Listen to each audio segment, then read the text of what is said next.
Now, moving towards our next segment of the program, an exclusive question and answer session, the very famous Ask Asma Shams. इस programme में आप हमारी जमात की अमीरा मोहतरमा अस्मा शम्स साहिबा से सवाल करती हैं और वो आपके सवालों के तसल्ली बख्श जवाब देती हैं। मिसेज़ अस्मा शम्स IRO लेडीज़ विंग की प्रेसिडेंट होने के साथ तकवा इस्लामिक स्कूल की प्रिंसिपल भी हैं। जितने भी लेडीज़ प्रोग्राम कंडक्ट कराए जाते हैं वो मैम की जिद्दोजहद का ही नतीजा है और आप ही के ज़ेर निगरानी तमाम प्रोग्राम्स तैयार भी कराए जाते हैं। यूँ तो मैम आपके सवाल के जवाब देती ही रहती हैं, पर जैसा कि माह रमज़ान चल रहा है तो बहुत सारे सवालात आपके जहनों में होंगे, तो इन सवालों के तसल्ली बख्श जवाब देने के लिए आज का ये प्रोग्राम ऑर्गेनाइज़ किया गया है। मेरे हाथ में अब सवालों की स्लिप्स भी आ चुकी हैं, तो मैं इनवाइट करती हूँ हर दिल अज़ीज़ मिसेस शम्स को कि वो माइक पर आएँ और आपके सवालों के तशफ़ी बख्श जवाब दें। अल्हम्दुलिल्लाह वहदा वस्सलातु वस्सलामु अला मन ला नबिय्य बअदा वअऊज़ु बिल्लाहि मिनश शैतानिर रजीम बिस्मिल्लाहिर रहमानिर रहीम उदउ इला सबीलि रब्बिका बिल हिकमति वल मौइज़तिल हसनति वजादिलहुम बिल्लती हिय अहसन बिस्मिल्लाहिर रहमानिर रहीम शहरु रमज़ान अल्लज़ी उन्ज़िला फ़ीहिल क़ुरआन हुदल लिन्नास व बय्यिनातिम मिनल हुदा वल फ़ुरक़ान बिस्मिल्लाहिर्रहमानिर्रहीम रब्बिश्रह ली सदरी व यस्सिर ली अमरी वहलुल उक़दतम मिन लिसानी यफ़क़हू क़ौली। मेरी अज़ीज़ी सामियात, सवाल व जवाब के इस सेशन में आपका तहे दिल से खैर मक़दम है। अस्सलामु अलैकुम व रहमतुल्लाहि व बरकातुहू। तो आज के सेशन का पहला सवाल सिस्टर शफ़क़ की जानिब से है, जो कि बाय प्रोफेशन टीचर हैं। Is zakah payable on the land if it is acquired with the intention of reselling it in the future? If it is allowed, then when I shall give zakah? Okay, सवाल किया गया है कि क्या उस piece of the land fixed asset पर ज़कात payable होगी जो इस इंटेंशन के साथ, इस नियत के साथ ली गई है कि इसको फ़रोख्त कर दिया जाएगा, रीसेल कर दिया जाएगा, और अगर हाँ तो हमें ज़कात कब और कैसे पे करनी होगी। देखिए, जो फिक्स्ड प्रॉपर्टी है, फिक्स्ड एसेट है, उस पर ज़कात वाक़तन तब ही लगेगी जब इसको लिया गया है रीसेल करने के लिए, ट्रेड पर्पस से। यानी जिस मकान में हम रह रहे हैं उस पर ज़कात नहीं लगेगी। कोई मकान हमने रेंट पर दिया हुआ है, उसका रेंट आता है, वह इस्तेमाल में, उस पर ज़कात नहीं लगेगी। और अगर रेंट पर मकान है और रेंट आता है, उसको हम सेव करते हैं, तो उसका जो कैश हम सेव कर रहे हैं उस पर ज़कात पेएबल होगी। अमाउंट अभी बताते हैं। लेकिन अगर हमने कोई फिक्स्ड एसेट ऐसा लिया हुआ है, कोई पीस ऑफ द लैंड ऐसी ले रखी है प्रॉपर्टी जो रीसेल करने के पर्पस से ही, ट्रेड पर्पस से ही लिया है, तो डेफिनेटली उस पर ज़कात लगेगी। तो ज़कात कितनी लगेगी और कब लगेगी, इसके लिए शरीयत का हुक्म ये है कि जब भी वो प्रॉपर्टी ख़रीदी गई होगी उस पर जब एक साल गुज़र जाएगा, ल्यूनर ईयर, ठीक है, कमरी साल, एक साल गुज़र जाएगा, तो उस पर ज़कात लगेगी अगरचे उसकी वैल्यू निसाब तक पहुंचती हो, यानी वो प्लस कैश हो और सब तरह की चीज़ें मिलाकर अगर 85 ग्राम्स गोल्ड के बराबर वो पहुंच जाता हो, उसकी जो सेविंग है सब मिलाकर, तो ज़कात पेएबल होगी और उस पर एक ल्यूनर ईयर गुज़र भी गया हो। तो रमज़ान का इंतज़ार करना मुनासिब नहीं है। जब भी इंसान निसाब लेवल पर पहुंचा हो, निसाब लेवल ऑफ ज़का यही है 85 ग्राम्स गोल्ड के बराबर की सेविंग, जिसको 7.5 तोला सोना कहते हैं, गोल्ड से लेना ज़्यादा मुनासिब है। तो 85 ग्राम्स गोल्ड या 7.5 तोला सोना के बराबर की सेविंग होगी और उस पर एक कमरी साल गुज़र गया होगा, तो ज़कात 2.5% की रेट से पेएबल होगी। तो इस तरह से ज़कात अदा की जाएगी और जो प्रॉपर्टी रीसेल करने के लिए ली जाती है उस पर ज़कात पेएबल होती है। उम्मीद है जवाब आपको मिल गया होगा। जज़ाकिल्लाह खैरन कसीरा मैम। नेक्स्ट सवाल भी रमज़ान के मुतालिक ही है। सवाल है ज़कात किन पर फ़र्ज़ है, और ये सवाल किया गया है सिस्टर सफ़िया की जानिब से, जो कि बाय प्रोफेशन टीचिंग करती हैं। सवाल किया गया है कि ज़कात किस पर फ़र्ज़ है। ज़कात हर उस इंसान पर जो कि बालिग हो, आक़िल हो, मर्द हो या औरत, जिसके पास सेविंग 85 ग्राम्स गोल्ड के बराबर हो, 7.5 तोला सोने के बराबर सेविंग, इनकम पर ज़कात नहीं है, इस्तेमाल की चीज़ों पर ज़कात नहीं है। अगर आपके पास 5 करोड़ का मकान है जिसमें आप रहती हैं, उस पर ज़कात नहीं लगेगी। अगर आपके पास 2 करोड़ की गाड़ी है, इस्तेमाल में है, उस पर ज़कात नहीं लगेगी। सेविंग जो है, सेविंग पर ज़कात लगेगी। तो अगर किसी के पास इतनी वेल्थ है in the form of cash या गोल्ड या ट्रेड पर्पस की प्रॉपर्टी, सब चीज़ें मिलाकर अगर इतना अमाउंट ऑफ वेल्थ है जो कि 85 ग्राम्स गोल्ड के बराबर वैल्यू जिसकी आ जाती है, और उस पर एक ल्यूनर ईयर गुजर गया है, तो फिर उन सभी लोगों के लिए ज़कात पेएबल होगी। अगर ल्यूनर ईयर अभी नहीं गुजरा है लेकिन निसाब लेवल तक पहुंच गया है इंसान, तो जब तक पे नहीं करना है जब तक ल्यूनर ईयर गुजर गया हो। तो अगर जिसके पास मुस्तकिल तौर पर सेविंग है, तो वो सेविंग का अपना साल में एक दिन मुकर्रर कर दे, ताकि उस दिन वो ज़कात को अदा कर दिया करें।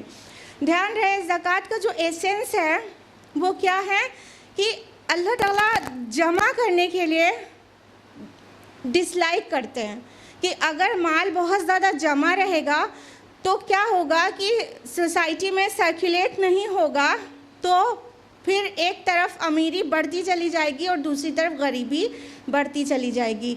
तो रुके हुए माल पर यानी सेविंग पर ज़कात है, ना कि इस्तेमाल की हुई चीज़ों पर। और ये डेफिनेटली इसलिए है ताकि सोसाइटी में इकोनॉमिक बैलेंस मेंटेन हो। जब माल निकल कर बाहर जाता है, चाहे कोई चीज़ भी आप ख़रीदें और अपने इस्तेमाल की ही ख़रीदें, माल निकल कर बाहर जाता है तो वो किसी ना किसी के घर तक पहुंचता है, यानी किसी को एम्प्लॉयमेंट मिलता है, किसी को प्रॉफिट मिलता है, किसी का चूल्हा जलता है। तो माल जब सोसाइटी में सर्कुलेट होता है तो फिर महंगी चीज़ें आपको इस्तेमाल करने पर कोई मसला नहीं है, लेकिन जब उसे इंसान जमा करके रखना शुरू कर देता है तो स्टैग्नेशन से सोसाइटी के दूसरे तबकात गरीब होते चले जाते हैं। तो इसलिए सेविंग पर ज़कात है, और निसाब लेवल पर पहुंचने पर एक ल्यूनर ईयर गुजर जाने पर। उम्मीद है जवाब आपको मिल गया होगा। जज़ाकिल्लाह मैम।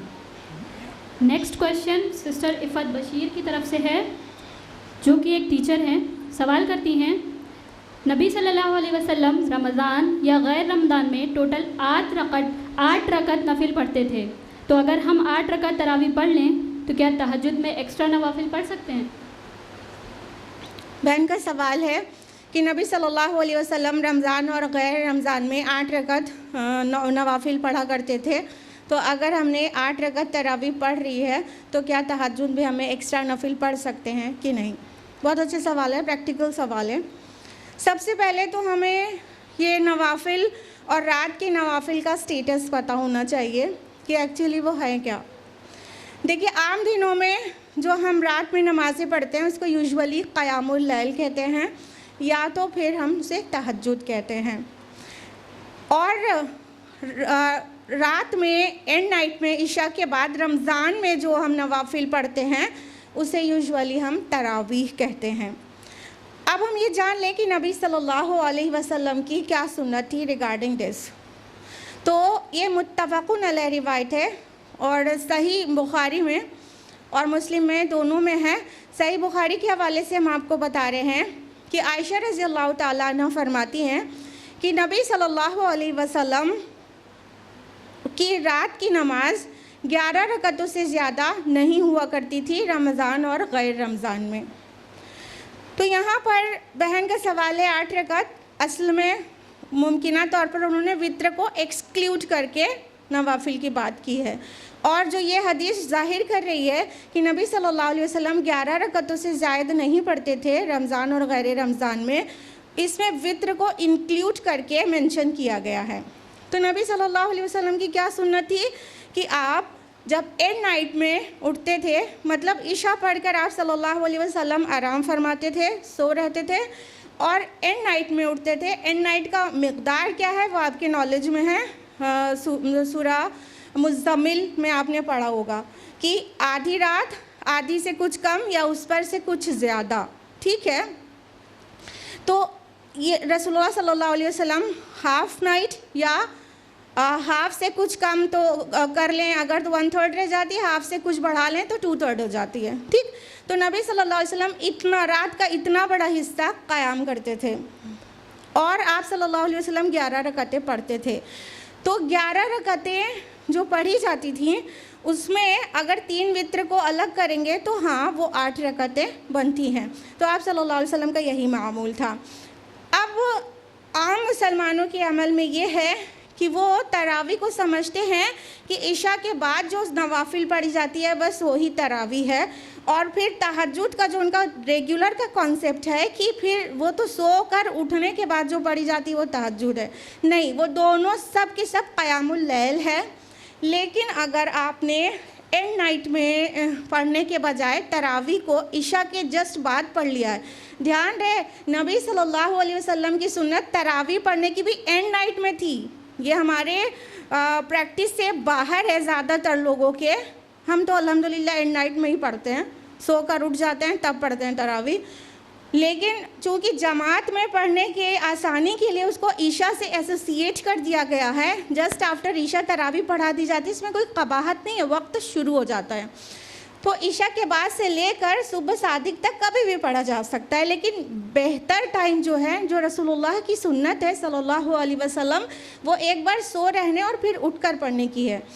तो अगर किसी ने सोने से पहले तरावी पढ़ ली थी और फिर सो रहा और उठने के बाद यानी सुहूर के लिए उठने पर तहज्जुद भी उसकी प्रैक्टिस में थी, तो वो और नवाफिल पढ़ सकते हैं कि नहीं? हाँ, पढ़ सकते हैं। इवन अगर वित्र पढ़ भी लिया है तो भी पढ़ सकते हैं। वैसे तो वित्र को लास्ट नमाज पढ़नी चाहिए, लेकिन वित्र भी पढ़ चुके हैं, यानी 11 रकअत पढ़ के सोए थे, लेकिन हम रात में भी कुछ रकअतें पढ़ना चाहते हैं तो पढ़ सकते हैं। क्यों? इसकी दलील ये है कि उलमा के नज़दीक जो नवाफिल है उसकी कोई लिमिट नहीं है। नवाफिल ततव्वा इंसान के ऊपर होता है कि कितना भी वो कर सकता है, ठीक है। फमन ततव्वा खैरन फहुवा खैरुल्लाह, सूरा बकरा सूरा नंबर 2 आयत नंबर 184, कि जो अपने से ततव्वा बढ़ा कर नेकी करना चाहे वो उसके ऊपर है। तो अगर सोने से पहले कुछ रकअतें पढ़ी जा चुकी थी, पूरी 11 भी इवन या तो 8 पढ़ी गई थी, तो एंड नाइट में 3 पढ़ लें 11 हो जाएगी, या 11 पूरी पढ़ के सो गए थे तो वापस तहज्जुद के हिसाब में आप फिर से कुछ नवाफिल पढ़ना चाहते हैं तो it is allowed, it is permissible. ज़्यादातर स्कॉलर्स यही कहते हैं कि वो उसके अलावा और रकअतें भी पढ़ सकते हैं, यानी नवाफिल की तादाद कोई लिमिट नहीं करना है, इसलिए उसको भी उसके बाद दोबारा उठकर भी पढ़ सकते हैं। लेकिन हमें कॉन्सेप्ट समझाना अहम लगा, लिहाजा हमने समझा दिया कि ये तीनों अल्फाज, जो तीनों इस्तिलाहात है, वो एक्चुअली एक नमाज के लिए है। वो क्या? क़यामुल लैल, तहज्जुद और तरावीह, ये तीनों इस्तिलाहात रात की नमाज़ों के लिए ही है, जो कि नबी सल्लल्लाहु अलैहि वसल्लम की सुन्नत को जानकर जाने की वो क्या थी, तो वो 11 रकअतें थीं रात की नमाज। उम्मीद है जवाब आपको मिल गया होगा। जज़ाकिल्लाह खैर मैम, वाकई ये बहुत ही प्रैक्टिकल सवाल था। देखा कितना फ़ायदा होता है सवाल करने का, और ये सवाल हम में से अक्सर के जहन में रहा होगा ना, सवाल किसी एक ने किया और जवाब हर किसी को मिल गया। तो चलिए बढ़ते हैं अपने नेक्स्ट क्वेश्चन की जानिब। नेक्स्ट क्वेश्चन अनएनोनिमस है, गालिबन बहन अपना नाम नहीं बताना चाह रही होंगी। सवाल है, एक दिन आपने कहा था शौहर और बीवी एक दूसरे के लिए लिबास हैं, इसकी तफसीलात फिर किसी दिन बताएंगे। तो आज बताइए प्लीज़ कि अल्लाह ताला ने हस्बैंड वाइफ को एक दूसरे के लिए लिबास क्यों कहा है? जी हाँ, अभी कुछ दिन पहले ही हमने कहा था कि शौहर और बीवी लिबास है उस आयत की हम दर्स दे रहे थे और रमज़ानुल मुबारक की आमद थी और वो आयत है सूरह बकरा सूरह नंबर 2 आयत नंबर 187 हुन्ना लिबासुल लकुम व अंतुम लिबासुल लहुन्ना, वो तुम्हारे लिए लिबास हैं और तुम उनके लिए लिबास हो। तो उसके मुतालिक हमने कहा था कि रमज़ान का रेलिवेंस बताकर हम आगे बढ़ गए थे और हमने कहा था कि फिर किसी मौके पर बताएंगे, लेकिन आज आप जानना ही चाहती हैं कि शौहर और बीवी को अल्लाह ताला ने एक दूसरे के लिए लिबास क्यों कहा है। तो आज तफसीलात बता देते हैं जहाँ तक इंसानों की अक्ल काम करती है। देखिए, लिबास का काम क्या होता है वो हमें गौर करना चाहिए।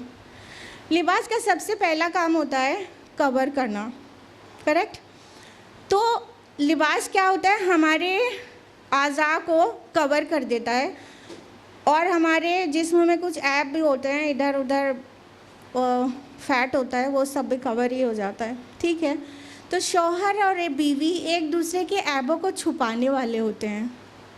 स्पाउस के लिए आया ना कि दोनों लोग एक दूसरे के ऐब को छुपाते हैं। बीवियों के लिए आया है सूरह निसा सूरह नंबर 4 आयत नंबर 34 में कि फसालिहातु कानितातुन हाफिजातुल लिलगैब बिमा हफिज़ल्लाह, कि नेक बीवियाँ तो फर्माबरदार होती हैं और वो गैब में पीठ पीछे हिफाजत करने वालियाँ, छुपाने वालियाँ होती हैं अल्लाह की हिफाजत से। तो बीवी और शौहर एक दूसरे के ऐब पोशी करते हैं और करना चाहिए, ना कि उनके ऐबों को आया करना चाहिए। लिहाजा शौहर और बीवी एक दूसरे के लिए लिबास हैं क्योंकि वो ऐब पोशी करते हैं। लिबास का एक और काम होता है जीनत देना, जैसे कि अल्लाह ताला ने फरमाया सूरह आराफ सूरह नंबर 7 आयत नंबर 26 में, या बनी आदम क़द अंज़लना अलैकुम लिबासा युवारी सौआतिकुम वरीशा, ए बनी आदम हमने तुम पर लिबास नाजिल किया ताकि वो तुम्हारे सत्रों को ढके और तुम्हारे लिए मौजब ज़ीनत हो। तो लिबास का काम ज़ीनत देना भी होता है।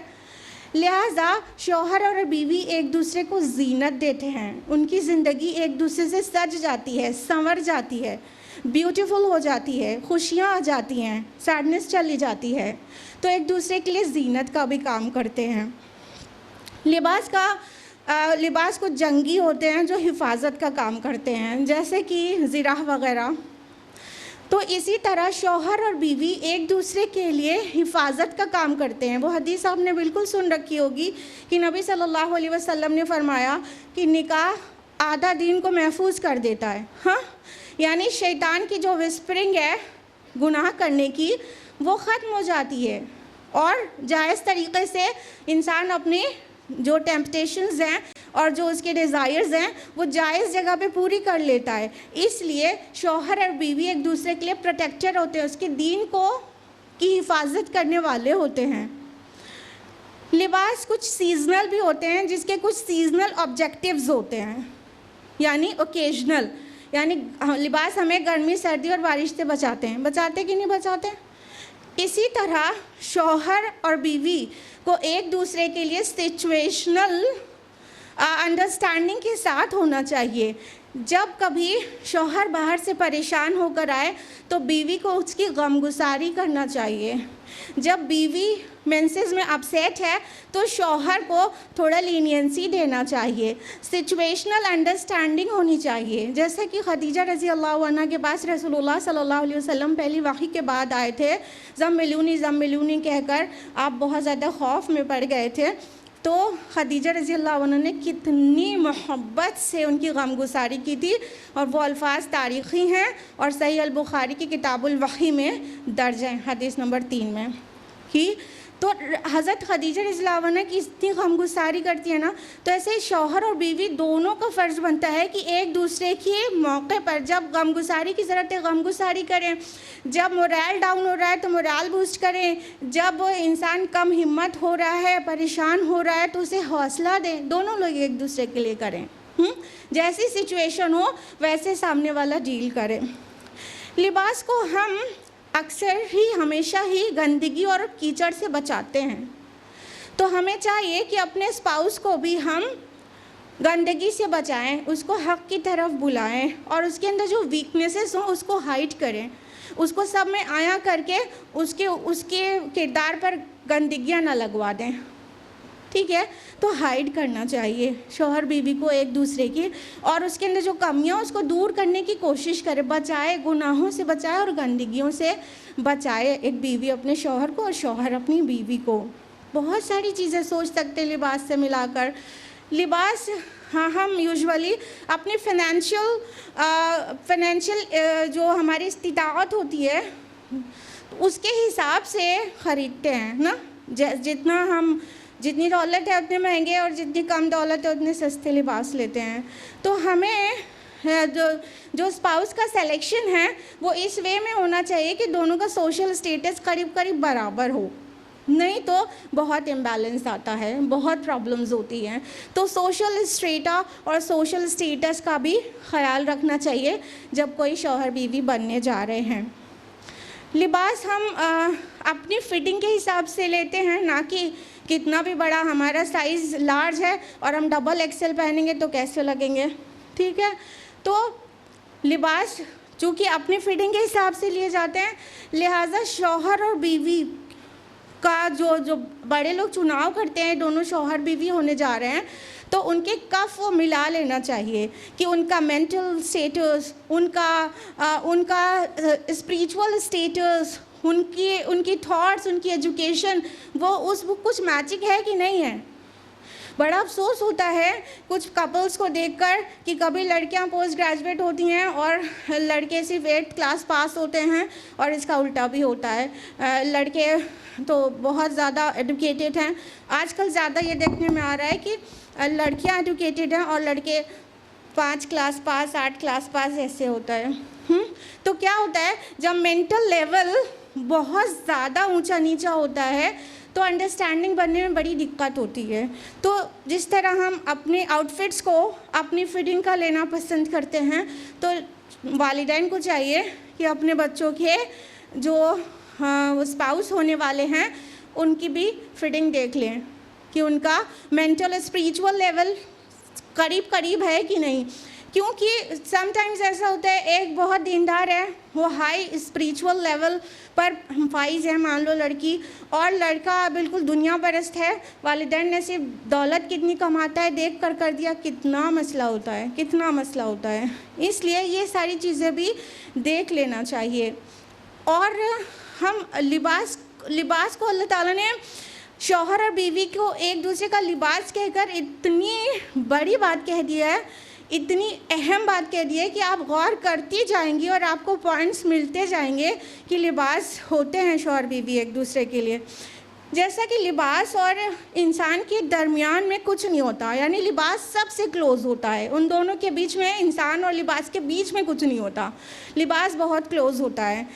और शौहर और बीवी भी इसी तरह बहुत क्लोज़ होते हैं और वो बिल्कुल अपने दोनों के बीच में किसी तीसरे को नहीं आने देना चाहते। यानी शौहर बीवी अपने मामला जो उनके पर्सनल मैटर्स हैं वो नहीं चाहते किसी दूसरे के साथ शेयर हो, तो वो बहुत क्लोज़ होते हैं।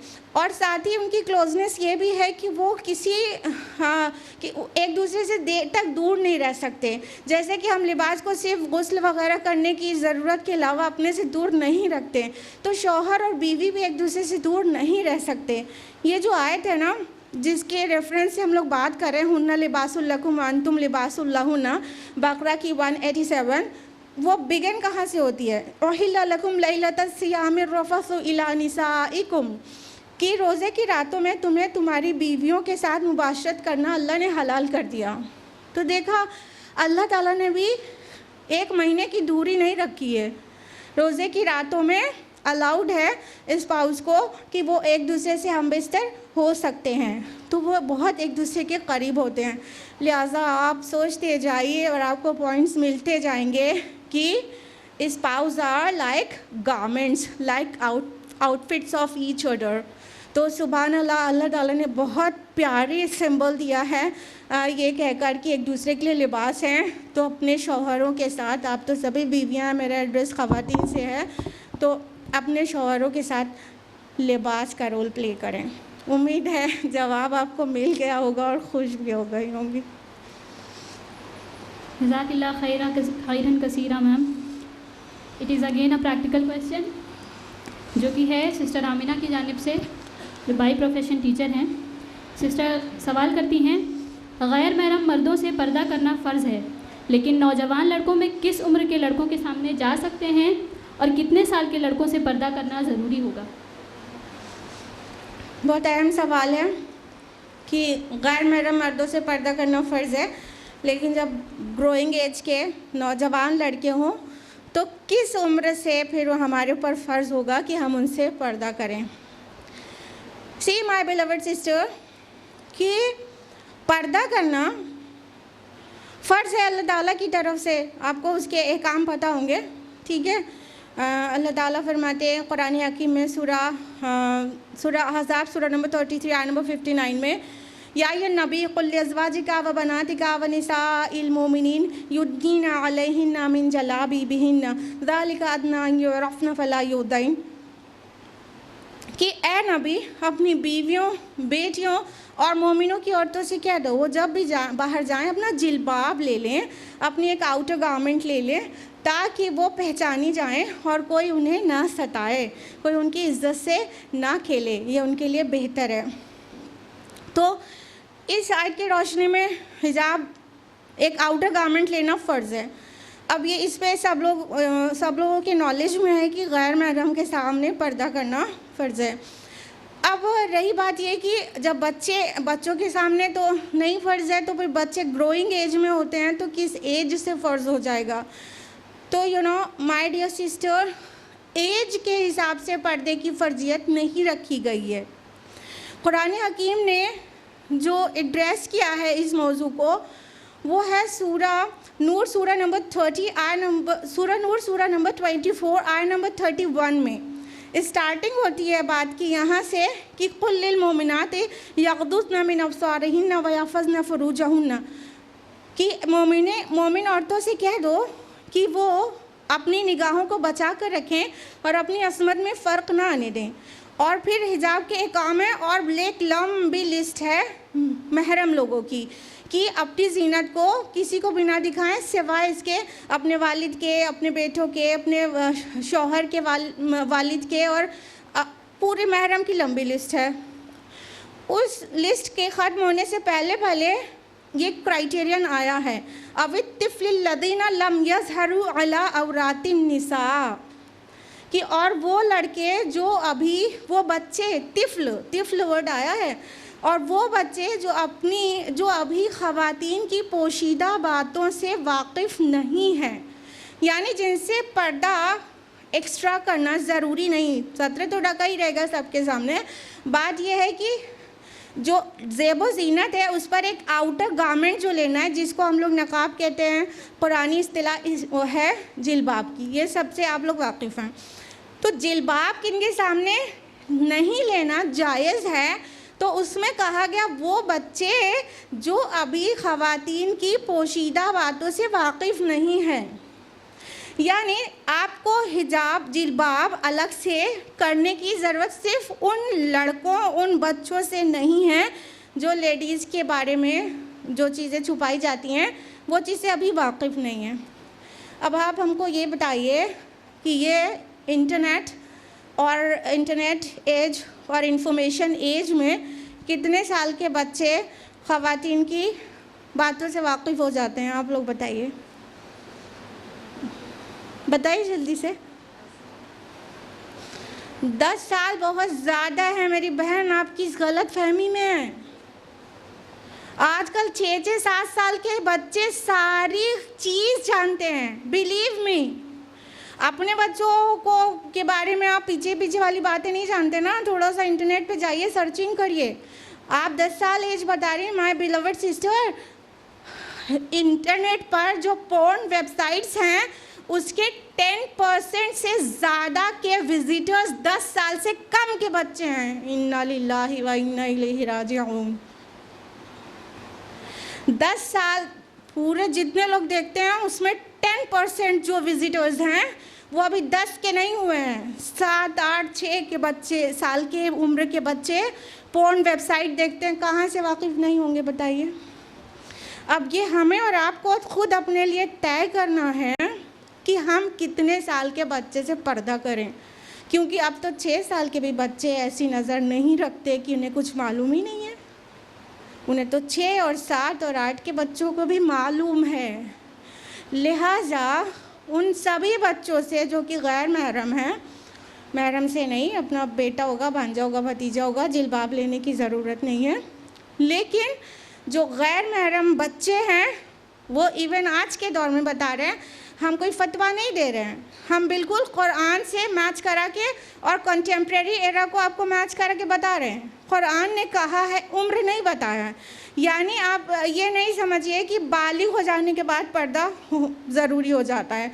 मान लीजिए कोई लड़का बालिग होता है 13 साल की उम्र में, लेकिन वो ख़वातीन की पोशीदा बातों से वाकिफ़ था 7 साल की उम्र में, तो 7 की उम्र में हमें उससे पर्दा करना चाहिए, तो ये कहा है कुरान ने।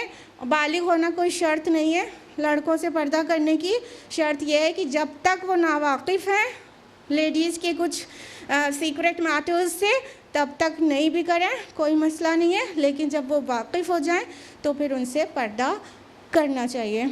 उम्मीद है जवाब आपको मिल गया होगा। जज़ाकिल्लाह खैरन कसीरा मैम। आप सभी के सवालों को सुनकर ये साफ ज़ाहिर हो रहा है कि आप सब टूवर्ड्स दीन कितनी फ़िक्रमंद हैं और आप सब मुसलसल कोशिश कर रहे हैं कि कैसे आप एक प्रैक्टिसिंग मुस्लिमा बन जाएं। अल्लाह ताला से दुआ है कि वो हमें बाअमल मुस्लिमा बना दे। तो इसी के सबब IRO मुख्तलिफ़ प्रोग्राम का इनेकाद करती है और उम्मत को खैर की जानिब राग़िब करने के लिए और कुरान से हमारे ताल्लुक़ को मज़बूत करने के लिए मुख्तलिफ़ कोर्सेज़ लॉन्च करती रहती है। इसी के तहत एक अनाउंसमेंट है कि इस समझ भी हमारी तंजीम यानी कि IERO तजवीद क्लासेस, अरबिक कोर्स और तरबियतुल बनात क्लासेस आपके दरमियान ला रही है। So stay in touch with us for further details, ताकि इन तमाम कोर्सेज से मुताल्लिक डिटेल्स और तफसीलात आपको वक्त आने पर मिल जाएं। तो चलिए बढ़ते हैं हम अपने नेक्स्ट सवाल की ओर, जो कि है सिस्टर नुज़हत फ़ातिमा का, जो कि बाय प्रोफेशन होम मेकर हैं। बहन सवाल करती हैं, आजकल लोग अपनी कोई भी अचीवमेंट्स या खुशियाँ सोशल मीडिया के ज़रिए तमाम लोगों में आम कर देते हैं, क्या ये सही है? मैंने सुना है अपनी नेमतों को पब्लिक नहीं करना चाहिए और छुपा कर रखना चाहिए, आपकी क्या राय है?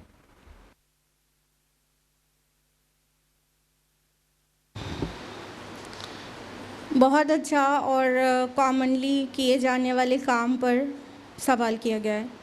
सवाल है कि आजकल लोग अपने अचीवमेंट्स और खुशियाँ सब सोशल मीडिया पर बहुत ज़्यादा पब्लिक कर देते हैं और हमने सुन रखा है कि अपनी ब्लेसिंग्स को जो अल्लाह ने दी हो नेमत है उसको हाइड करके रखना चाहिए, तो क्या ये सही है?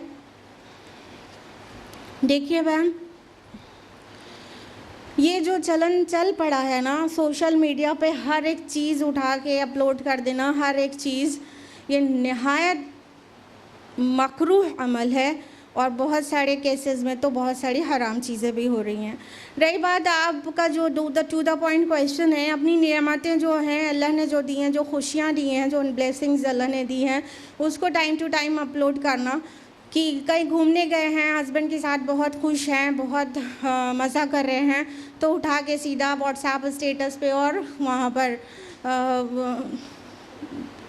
फेसबुक पर, या कोई अवार्ड मिल गया है और कुछ अचीवमेंट मिल गया है, या बेटी ने जो है नीट क्रैक कर लिया है तो सीधा सोशल मीडिया पर, या तो फिर कोई खुशी का मौका है, कोई अल्लाह ने कुछ अता किया है तो वो सब उठाकर सोशल मीडिया के हवाले कि देखो हम कितना खुश हैं। जी हाँ, ये नहीं करना चाहिए और नेमतों को वाक़यतन छुपाने की ज़रूरत है। रीज़न नंबर 1 रसूलुल्लाह सल्लल्लाहु अलैहि वसल्लम ने ख़ुद बताया है। रीज़न नंबर 1 कि अपने गोल्स को अचीव करने के लिए उसको हाइड करके गोल्स को अचीव करने में अपनी ही हेल्प करो, क्योंकि लोग हर नेमतों के दिए जाने वाले के साथ हसद करते हैं।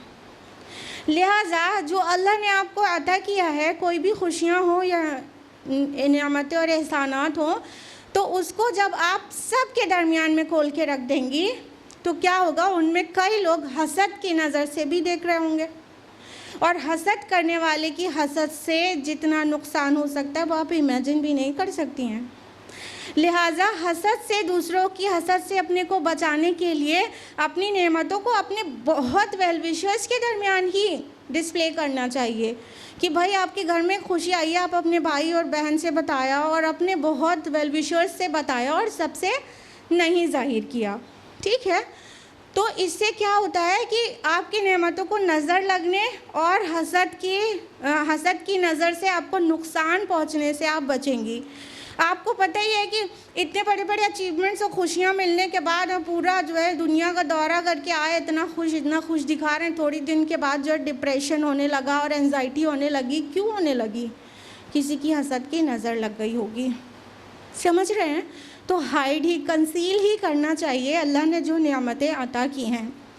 इसकी कराहत नंबर 2 है जो मेरे लिए बहुत ज़्यादा टचिंग है। कितनी बार जिनको अल्लाह ने नवाजा है वो अपनी सारी नियामतों को पब्लिक में डिस्प्ले कर देते हैं और फिर उनकी भी नज़र पड़ती है उन नियामतों पर जो महरूम तबका होता है। महरूम तबका होता है, डिप्राइव्ड क्लास। यानी शौहर बीवी अपनी खुशियाँ दिखा रहे हैं, हम कितना खुश हैं एक दूसरे के साथ, और कोई तलाकशुदा उसको देख रही है, कोई बेवा उसको देख रही है। अब आप सोचिए कि उसके दिल कलेजे पे क्या गुजरती होगी। तो जो महरूम तबका है उसे आप बहुत बड़ी सैडनेस में डाल रहे हैं। आपके बच्चों की अचीवमेंट है, किसी के पास औलाद ही नहीं है। तो अगर महरूम तबका देखता है तो उसको बहुत तकलीफ़, अगर वो हसद की नज़र इनकेस ना भी डाले तो उसे अब तकलीफ़ पहुंचा देते हैं। ये काम बहुत ज़्यादा हुआ था, फिर हमने इसको एड्रेस भी किया था। लॉकडाउन पीरियड में, कोविड लॉकडाउन में कितने लोग, जब सडनली लॉकडाउन हुआ, फर्स्ट लॉकडाउन, तो कितने लोग अपनी अपनी जगह फंस गए। आप सबको पता है कितने ही लोगों के पास खाने के लिए नहीं था, भूख से मरे हैं, और कितने मज़दूर जो हैं पैदल सफ़र करने की वजह से रास्ते में चलते चलते मरे हैं। मालूम है ना, सबके नॉलेज में है। और जो है एलीट क्लास था और जो हाई अपर मिडिल क्लास था, जिनके पास घर में सारा राशन भरा हुआ था, सब कुछ दुनिया की नियामतें उनके घर के अंदर ही थी, वो खाली घर में पैक हो गए थे। अब रोज़ नए नए डिशेस बना रहे हैं, और जो डिशेस बनाते थे उसको उठा के व्हाट्सएप स्टेटस और फेसबुक पे डाल देते थे। हमको रोना आ जाता था कि अभी इनमें से कई ऐसे लोग भी देख रहे होंगे ये स्टेटस जो इनका लगा हुआ है अच्छे अच्छे खानों का, आज ये ट्राई किया, वो ट्राई किया, और खाली हैं तो इतनी डिशेस ट्राई कर रहे हैं। वो लोग भी कहीं ना कहीं देख रहे होंगे जो फाके से हैं, एकदम मरने के कगार पर हैं। तो कितनी तकलीफ़ पहुँचाई हमने उनको। तो हमने उस टाइम पर फिर एड्रेस भी किया था। अब हमने भी अपना स्टेटस लगा के कि एटलीस्ट इस टाइम पर तो ये ना करें। तो हमें दूसरों का कुछ तो दर्द होना चाहिए। तो हम दूसरों को और महरूमी में डाल देते हैं। और साइकोलॉजी आज एडवांस हो गई है, ब्रांच ऑफ साइंस हो गई है, और साइकोलॉजी ये कहती है कि जो सबसे अनहैप्पीएस्ट पर्सन होता है वो अपनी हैप्पीनेस को डिस्प्ले करके अपने को हैप्पीएस्ट पोर्ट्रे करने की कोशिश करता है। यानी जो सबसे ज़्यादा जो इनसिक्योर है, अंदर से सचमुच में खुश नहीं है, वो दुनिया को दिखा रहा है मैं खुश हूँ, मैं खुश हूँ। ये उसकी इनसिक्योरिटी बोल रही होती है। ये this is the psychology, this is the science, तो ये बहुत कमज़ोरी की अलामत है। अपनी नेमतों का डिस्प्ले करना इंतहा दर्जे की किरदार और अखलाक की कमज़ोरी की अलामत है, इंतहा दर्जे की। बल्कि अल्लाह ने जो नेमतें दिया है उसको कंसील करके रखें, हाइड करके रखें, ताकि ना ही दूसरों की नज़र लगने पाए और ना ही किसी को महरूमी का एहसास हो आपके नेमतों को दिखाने और पब्लिक करने की वजह से। और भी इसकी छोटी छोटी कबातें हैं, लेकिन ये 2 बड़ी कबातें हैं, इसलिए हमें जानना इम्पॉर्टेंट था। और अच्छा किया कि ये सवाल किया ताकि हम अपने को चेक करें और हम अपनी ही खुशियों को अपने यहाँ से आग ना लगा लें और दूसरों की खुशियों को भी आग ना लगा दें। उम्मीद है जवाब आपको मिल गया होगा। जज़ाकिल्लाह खैरन कसीरा मैम, बहुत ही अहम पॉइंट्स बताया आपने हमें। अल्लाह ताला से दुआ है कि हम इन तमाम नुकात, इन तमाम पॉइंट्स को ज़हनशी कर लें और अपनी आइंदा की ज़िंदगी में इन बातों का ख्याल रखें ताकि हमारी ये नेमतों का हम अपनी नेमतों की जो नुमाइश कर रहे हैं ये रोज़े क़यामत हमारे लिए आजमाइश ना बन जाए। आमीन। चलिए अपने सेशन को आगे बढ़ाते हैं। तो हमारा नेक्स्ट क्वेश्चन है, is it allowed for a woman to pray in women only congregation which is being led by a woman इमाम? सवाल है सिस्टर निम्रा अफजल की जानिब से, जो कि बाई प्रोफेशन टीचर हैं। सवाल किया गया है, क्या एक खातून के लिए ये परमिसिबल है, अलाउड है कि वो इमामत करे ख़वातीन की? Most of all scholars, majority of scholars से यस। हज़रत आयशा रज़ियल्लाहु अन्हा ख़वातीन की प्रेयर लीड करती थी, वो इमामत करती थी, उनके पीछे ख़वातीन नमाज़ें पढ़ती थीं। उम्मे सलमा रज़ियल्लाहु अन्हा प्रेयर लीड करती थीं, उनके पीछे सिर्फ ख़वातीन नमाज़ें पढ़ती थीं। और उम्मे वर्क़ा रज़ियल्लाहु अन्हा को रसूलुल्लाह सल्लल्लाहु अलैहि वसल्लम ने एक मेल मुअज़्ज़िन प्रोवाइड किया था अज़ान देने के लिए। इससे पता चल रहा है कि उम्मे वर्क़ा रज़ियल्लाहु अन्हा भी इमामत करती थी ख़वातीन की, यानी वो उनको अलाउ किया रसूलुल्लाह सल्लल्लाहु अलैहि वसल्लम ने ख़वातीन की प्रेयर लीड करने के लिए, और मुअज़्ज़िन एक मेल प्रोवाइड कर दिया। तो ख़वातीन ने ख़वातीन की प्रेयर्स को लीड किया है। तो इसलिए जो मेजॉरिटी ऑफ स्कॉलर्स हैं, कंटेम्प्रेरी हों चाहे एंशेंट स्कॉलर्स, वो सभी इस बात को कहते हैं, मेजॉरिटी कह रहे हैं, ध्यान रखिएगा, मेजॉरिटी ऑफ स्कॉलर्स इस बात को मानते हैं कि एक खातून ख़वातीन की इमामत कर सकती है। उम्मीद है आपको जवाब मिल गया है। जज़ाकिल्लाह खैरन कसीरा मैम। अगेन ये एक प्रैक्टिकल क्वेश्चन है जो कि सिस्टर अर्शिया अंजुम की जानिब से है, बाई प्रोफेशन टीचर है सिस्टर सवाल करती हैं, तरावी की नमाज़ किसी दिन छूट जाए तो उसे दूसरे दिन पढ़ें या फिर ना पढ़ें? अच्छा सवाल है। बहन जानना चाहती हैं कि अगर तरावी की नमाज़ छूट जाए तो उसे उसकी क़ज़ा करनी चाहिए, दूसरे दिन पढ़ना चाहिए कि नहीं। देखिए बहन, तरावी की नमाज को आप ज़ाहिर है जो क़यामुल लैल है वित्र के साथ उसको कह रही हैं, तो तरावी छूट जाएगी। तरावी का जो स्टेटस है वो हाईली रिकमेंडेड सुन्ना है, ठीक है, तो वो फ़र्ज़ नहीं है। तो अगर तरावी छूट जाएगी तो तरावी को आप क़ज़ा नहीं करेंगी, लेकिन पढ़ें तो बेहतर है, रिकमेंडेड सुन्ना है ना, तो वो पढ़ेंगे तो अच्छा है, नहीं पढ़ेंगे तो क़ज़ा नहीं करनी है। लेकिन उसके साथ वित्र भी लगी होगी, तो वित्र के लिए रसूलुल्लाह सल्लल्लाहु अलैहि वसल्लम और सहाबा का अमल ये था कि सहाबा कहते थे कि अगर हमारी वित्र सोने की वजह से छूट जाती थी तो हम सुबह को उसको अदा कर देते, क्योंकि हमें नबी सल्लल्लाहु अलैहि वसल्लम ने हुक्म दिया था। तो सिर्फ वित्र छूट गई है तो उसे करेंगे आप, दूसरे दिन उसको पढ़ लेंगे, और पूरी जो नफल की बाकी रकतें हैं उनमें से किसी भी रकत को क़ज़ा पढ़ने की ज़रूरत नहीं है। लेकिन वित्र को क़ज़ा समझ के, वित्र बहुत बहुत बहुत रिकमेंडेड सुन्नत है जिसको कि कुछ स्कॉलर्स वाजिब भी कहते हैं। तो इसलिए वित्र को हम क़ज़ा करेंगे, लेकिन बाकी रकतों को क़ज़ा नहीं करेंगे। उम्मीद है आपको आपका जवाब मिल गया होगा। जज़ाकिल्लाह खैरन कसीरा मैम। अगला सवाल सिस्टर रुक़ैया का है जो कि बाई प्रोफेशन एक टीचर हैं। सिस्टर का सवाल है, इन इशा देयर आर टोटल 17 रका, दैट इज़ आफ्टर वित्र वी हैव 2 नफल सलाह and we also know that after वित्र we should not offer any सलाह, देन व्हाट अबाउट 2 नफल? सवाल किया गया है कि ईशा में तो टोटल 17 रकातें हैं और वित्र के बाद भी 2 नफल पढ़ी जाती है। तो जब और वित्र के बाद जो 2 नफल पढ़ी जाती है, लेकिन वित्र के बाद कोई नमाज नहीं पढ़नी चाहिए, तो उस 2 नफल का क्या? बहुत अच्छा सवाल है। देखिए, फर्स्ट ऑफ ऑल कि ईशा की 17 रकात है ही नहीं। किसने कहा ईशा की 17 रकात है? ईशा के फ़र्ज़ 4 है, सिर्फ 4, बस ईशा की रकात 4। पहले तो ये समझ लीजिए, ठीक। अब सुन्नत मौक़िदा पढ़ना है तो 2 और ऐड कर लीजिए, अब कितनी हो गई? 6 हो गई। सुन्नतें गैर मुअक्कदा पढ़ना है तो 4 और ऐड कर लीजिए। अब कितनी हो गई? 10 हो गई। अरे आप लोग का कैलकुलेशन बहुत वीक है। बोलते जाइए साथ में। अब 10 हो गई, ठीक।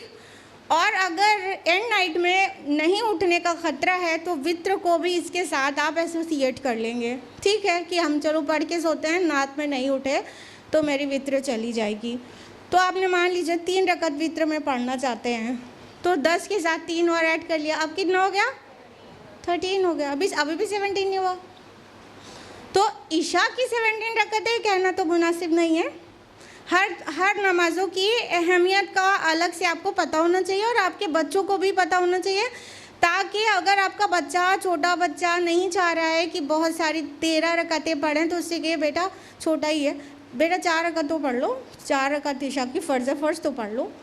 पढ़ा सकते हैं आप तरगीब दिलाने के लिए, ठीक।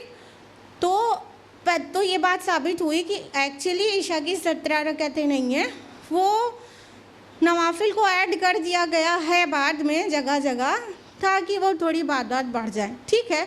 लेकिन इससे कहीं ना कहीं फ़ायदा कम और नुकसान ज़्यादा हो गया। ये 17 रकतों का तो बोझ लद गया। अभी टेंशन हो जाती है आप ख़वातीन को भी और बच्चों को और ज़्यादा, 17 जब पूरा काउंट लेके आते हैं। तो अब आपका जो सवाल है कि वो जो 2 रकातें कहा जाता है वित्र आखिरी सलाह है होनी चाहिए और फिर 2 रकातों का क्या, तो हाँ, इट इज़ हाईली रिकमेंडेड कि आपका रात जो दिन है, जो रात ख़त्म हो तो वो ऑड नंबर ऑफ रका पर हो, ठीक है, ऑड नंबर पर ख़त्म हो, यानी वित्र आखिर नमाज हो। तो वित्र आखिर पढ़ना रिकमेंडेड है। रसूलुल्लाह सल्लल्लाहु अलैहि वसल्लम की हदीस है कि अपनी रात की नमाज़ों को ताक कर लो, वित्र कर लो, ठीक है। तो वित्र के बाद आपको नवाफिल अवॉइड करना चाहिए, लेकिन किसी वजह से कोई नफल आपको वित्र पढ़ने के बाद पढ़नी पड़ जाए तो पढ़ सकते हैं, पढ़ जाए, ठीक है, क्योंकि वो इवन नंबर ऑड के साथ प्लस होके भी ऑड ही नंबर आएगा, ठीक। जो ऑड है उसके साथ आप इवन को प्लस कर लेंगे तो अभी भी नंबर ऑड ही रहेगा। तो किसी वजह से आपको वित्र के बाद कोई नमाज पढ़नी पड़ जाए इवन नंबर में तो पढ़ सकते हैं, लेकिन ये आदत नहीं बनानी चाहिए। रात का ख़त्म आपको वित्र रकत पर ही करना चाहिए। उम्मीद है जवाब मिल गया होगा। जज़ाकिल्लाह खैरन कसीरा मैम, बेहद प्रैक्टिकल क्वेश्चन था ये। हम में से अक्सर लोग इस बात पे काफ़ी कंफ्यूज होंगे, है ना। देखिए कितना ज़रूरी था हमारा ये जानना, तो इसीलिए आपसे गुजारिश है कि आप भी अपने सवाल करें। अगला क्वेश्चन है, ऐसा कौन सा वक्त है कि हम लोगों की दुआ कबूल हो सकती है? सिस्टर, ये क्वेश्चन है रुज़ैन फ़ातिमा की ओर से, जो कि एक स्टूडेंट हैं। तो जाहिर है वो ये कहना चाह रही होंगी कि ऐसा कौन सा वक्त है जिसमें हमें यकीन हो कि हमारी दुआ कबूल होगी। सो मैम प्लीज़ आंसर करें इस क्वेश्चन को। बच्चों का प्यारा प्यारा क्वेश्चन, स्टूडेंट हैं और जानना चाहती हैं कि ऐसा कौन सा वक्त है जिस वक्त हमारी दुआ कबूल हो सकती है। पॉइंट नंबर 1 कि हमारी दुआ हर दम अल्लाह सुनता है। अल्लाह ताला ने कुरान हकीम में सूरह बकरा सूरह नंबर 2 आयत नंबर 186 में फरमाया, उजीबु दावत अद्दाई इज़ा दआन, कि मैं हर पुकारने वाले की पुकार को, मैं हर दुआ करने वाले की दुआ को सुनता हूँ और जवाब देता हूँ जब भी वो पुकारता है। तो उजीबु पहले आया, जवाब अल्लाह ताला दुआ का पहले देते हैं, इज़ा दआन बाद में आया, जब वहाँ पुकारते हैं हम बाद में, यानी अल्लाह ताला हमारे पुकार से पहले ही हमारा जवाब दे देता है। उसको मालूम है ये बंदे के मुंह से ये निकलने वाला है, दिल से ये निकलने वाला है, अल्लाह ताला सुनता है, जवाब देता है। तो हमें से हर किसी को बहुत होपफुल होना चाहिए कि अल्लाह हमारी दुआएं सुनता है। लेकिन आप ज़रूर जानना चाह रही होंगी कि दुआ की कबूलियत के औकात क्या हैं। तो हाँ, कई औकात ऐसे हैं जिसमें दुआ की कबूलियत बहुत बढ़ जाती है। सारे चीज़ें हदीस की रोशनी में बताएंगे, लेकिन बस काउंट कराते चलेंगे। जो भी बात होगी वो सब के लिए हदीस मौजूद है। दुआ की कबूलियत के औकात का सबसे जो 12 महीने सबसे इम्पॉर्टेंट टाइम है वो है तहज्जुद का वक्त। उसके लिए बुखारी की हदीस है कि अल्लाह ताला समाए दुनिया पर तजल्ली फरमाते हैं, समाए दुनिया पर आ जाते हैं और कहते रहते हैं, पुकारते रहते हैं, हाय कोई मांगने वाला जिसको दूं, है कोई मग़फ़िरत चाहने वाला जिसको माफ़ कर दूं। तो एंड नाइट जो है, जो तहज्जुद का वक्त होता है, जिस वक्त आजकल तो रमज़ान है और सुहूर के लिए सभी जागे होते हैं, वो दुआ की कबूलियत के लिए बहुत ही अहम वक्त है। दुआ की कबूलियत के लिए आजकल ही रमज़ान में इफ़्तार से पहले वाली की दुआ, इफ़्तार से पहले जो दुआ मांगी जाती है वो पक्का ही कबूल होती है। अल्लाह ताला उस दुआ को ज़रूर कबूल करते हैं। तो इफ़्तार से जस्ट पहले, यानी पूरे दिन की फ़ास्टिंग के बाद जब अल्लाह ताला के सामने बंदा गिड़गिड़ा के मांगता है कि अल्लाह पाक मुझे ये और ये चाहिए, तो अल्लाह ताला देते हैं। उसके अलावा हाँ, जुमा के दिन कोई एक घड़ी आती है जिसमें दुआ ज़रूर कबूल होती है। ज़्यादातर स्कॉलर्स के नज़दीक वो घड़ी असर और मगरिब के दरमियान आती है, ठीक है।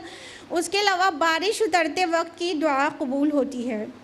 उसके अलावा जब बारिश हो रही है तो उस वक्त भी दुआ मांगी जाए वो कबूल होती है।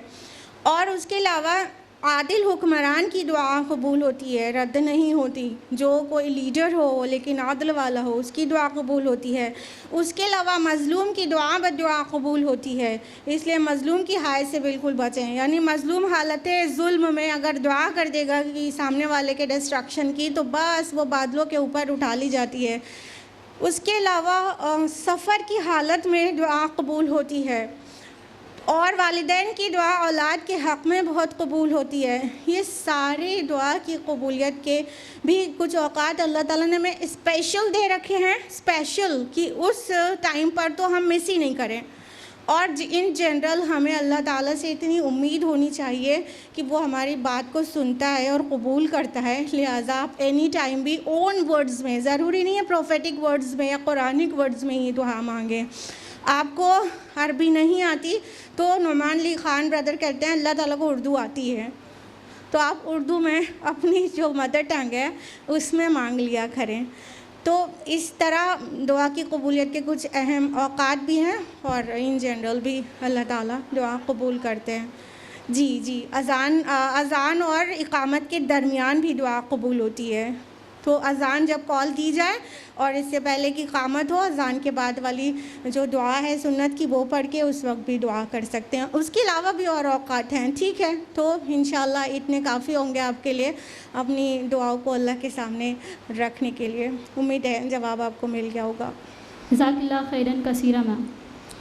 जब बात हो रही है बच्चों की, तो मैं आपको तक़वा इस्लामिक स्कूल के बच्चों के बारे में भी बताती चलूँ।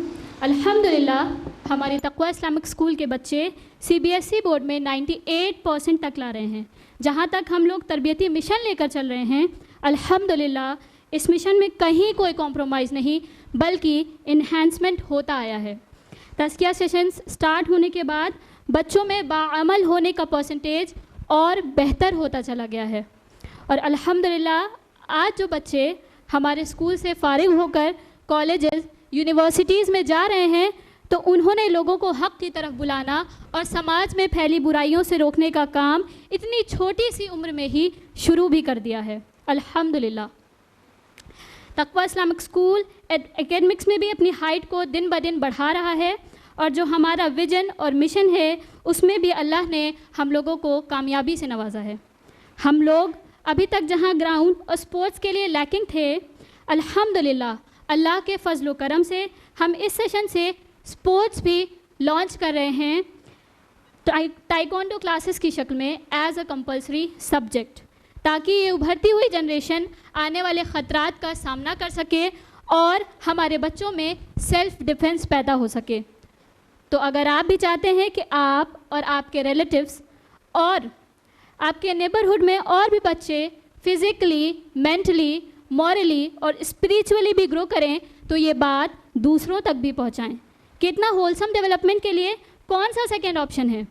तो जब हर एक चीज़ अंडर वन रूफ मिल रही है, तो तकवा के अलावा दूसरा ऑप्शन क्यों। तो एडमिशन्स तकवा इस्लामिक स्कूल में अभी भी हो रहे हैं। जो भी इंटरेस्टेड हो वो फर्दर डिटेल्स के लिए ऑफिस में कांटेक्ट कर सकते हैं। तो चलिए हम अपने सेशन को आगे बढ़ाते हैं। Next question is, during fasting is it allowed to intake any kind of injections except vitamins. ये सवाल है सिस्टर शफक फ़ातिमा की तरफ से। जो कि बाय प्रोफेशन एक टीचर हैं।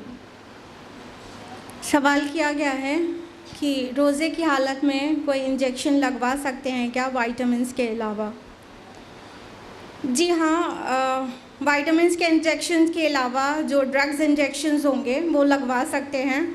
और जब ये सवाल शेख बिन बाज से पूछा गया तो उन्होंने भी जवाज़ में ही फतवा दिया कि सारे इंजेक्शंस लगवा सकते दवा की तरह, चाहे वो इंट्रावेनस हो चाहे इंट्रामस्कुलर हो, दोनों तरह के इंजेक्शंस अगर दवा की शक्ल में लगवाना है तो लगवा सकते हैं।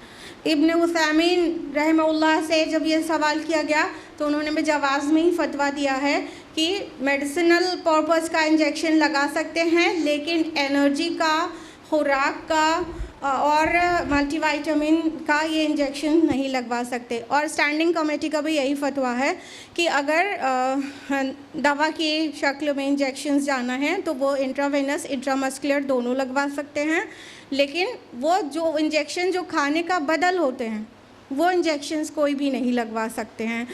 अब इसमें समझने वाली बात यह है कि जो शरीयत में जो चीज़ों का इंटेक मना है वो मुंह से जाने वाली चीज़ें और फ़र्ज से शर्मगाह से जाने वाली चीज़ों के लिए मना किया गया है, लेकिन स्किन से जाने वाली चीज़ों के लिए मना नहीं किया गया है। जैसे जब गुस्ल आप करते हैं ना तो कुछ ना कुछ स्किन से पानी अंदर भी पहुंचता है, ठीक है, तो स्किन से जो चीज़ अंदर पहुंच रही है, तेल भी लगाना आपको अलाउड है ना सर में, और जब आप सर में तेल लगवाती हैं तो फिर थोड़ा थोड़ा तेल अंदर एब्जॉर्ब होता है, तो स्किन से मतलब बॉडी के अंदर दाखिल होने वाली चीज़ के लिए रोज़े की हालत में मना नहीं किया गया है।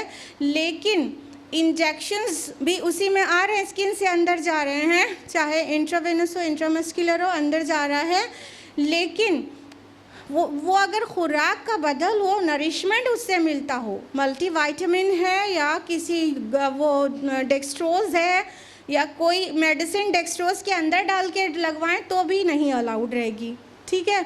या ड्रिप लगवाना चाहते हैं तो डेक्सट्रोज जो भी जाएगा और उसमें मेडिसिन डाल के कहें कि ये ग्लूकोज में ही डाल के मेडिसिन ली जा सकती है, इसलिए ये ड्रिप लगवाना ज़रूरी है, तो नहीं। स्कॉलर्स ने सेफ़र साइड के लिए कहा है कि अगर रात तक मतलब इफ्तार कर लेने तक रुका जा सकता है देन इट इज़ प्रेफरेबल, चाहे ड्रग्स वाला इंजेक्शन भी हो। सेफ़र साइड ये है कि इफ्तार तक रुक सकते हैं तो रुकें, नहीं रुक सकते और इमरजेंसी है कि दिन के में किसी वक्त लगवाना इंजेक्शन तो लगवा सकते हैं ड्रग्स पर्पस से, लेकिन नरिशमेंट पर्पस से नहीं। उम्मीद है जवाब आपको मिल गया है। जज़ाकल्लाह खैरन कसीरा मैम, अल्लाह ताला आपको सेहतयाब रखे और जिस मिशन को लेकर आप खड़ी हुई हैं उसको अंजाम तक पहुंचाने में अल्लाह सुब्हानहू व तआला आपकी मदद करे और अल्लाह आपकी कोशिशों को कबूल करे और आपकी दुनिया और आखिरत में कामयाबी नसीब करे, आमीन या रब्बल आलमीन। और यकीनन आज के इस सवाल जवाब सेशन से हमारे इल्म में इजाफ़ा भी हुआ होगा और आइंदा के दिनों में हम इस दीन को टूवर्ड्स इस्लाम इस दीन को बआसानी प्रैक्टिस भी कर पाएंगे मैम के इन जवाब से। मैं बताती चलूँ कि सवालात तो और भी हैं, लेकिन आप सब रोज़ा भी होंगे और वक्त की कमी की वजह से हम मज़ीद सवाल शामिल नहीं कर सके, तो मैं माज़रत चाहती हूँ उन बहनों से जिनका सवाल हम नहीं ले सके हैं। और अगर आप उन सवालों के जवाब लेना चाहती हैं तो तक़वा इस्लामिक स्कूल मेन बिल्डिंग यानी कि इसी जगह से अपने सवालों के जवाब ले सकती हैं इंशाअल्लाह। मैं मशकूर हूँ आप सभी ख़वातीन की कि आप अपना कीमती वक्त निकाल कर यहाँ पर आएँ और हमारे प्रोग्राम को कामयाब बनाया। अल्लाह ताला हम सब की रहनुमाई करे और हम सब का यहाँ आना, बैठना, कहना और सुनना कबूल फरमाए, आमीन। अल्लाह ताला से दुआ है कि हमारा रमज़ान पिछले तमाम रमज़ान से बेहतर हो, हम अपने रब को राज़ी करके जन्नत के उम्मीदवार बन जाएं, आमीन या रब्बल आलमीन। इसी के साथ मैं अपने प्रोग्राम का इख्तिताम करती हूँ। सुब्हानक अल्लाहुम्मा व बिहम्दिका नशहदु अल्ला इलाहा इल्ला अंता नस्तगफिरुका व नतूबु इलैक। वस्सलामु अलैकुम व रहमतुल्लाहि व बरकातुहू।